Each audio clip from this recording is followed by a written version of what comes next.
အရှိဗီဒီယိုမှာတော့ကျမတို့က考虑စဉ်းစားတယ်决定ဆုံးဖြတ်တယ်ဆိုတဲ့စကားလုံးလေးနှလုံးကိုအတူတူလေ့လာခဲ့တယ်ဒီနေ့ဒီဗီဒီယိုမှာကျတော့ကျမတို့ကဆုံးရှုံးနစ်နာတယ်ဆုံးရှုံးမှုဆိုတဲ့စကားလုံးလေးကိုလေ့လာကြမယ်အဲ့ဒီစကားလုံးလေးကတရုတ်လို损失ဟုတ်ပြီနော်အဲ့တော့တေချာမစဉ်းစားဘဲနဲ့ဆုံးဖြတ်ချက်ချရင်ဆုံးရှုံးမှုနစ်နာမှုကြီးကြီးမားမားဖြစ်နိုင်တယ်ဆိုတဲ့စကားလုံးလေးကိုဝတ်ကြစီကြမယ်အဲ့တော့没有好好考虑တေချာမစဉ်းစားဘဲနဲ့做出决定ဆုံးဖြတ်ချက်ချရင်会有巨大的损失ကြီးမားတဲ့ဆုံးရှုံးမှုဖြစ်နိုင်တယ်ကောင်းပြန်ဆိုရင်နောက်တစ်ခုဝတ်ကြကြတော့ကျွန်တော်ရဲ့ဆုံးရှုံးနစ်နာမှုအတွက်ဘသူက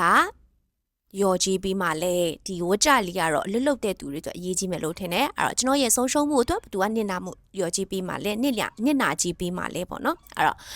谁来赔偿我的损失谁来赔偿我的损失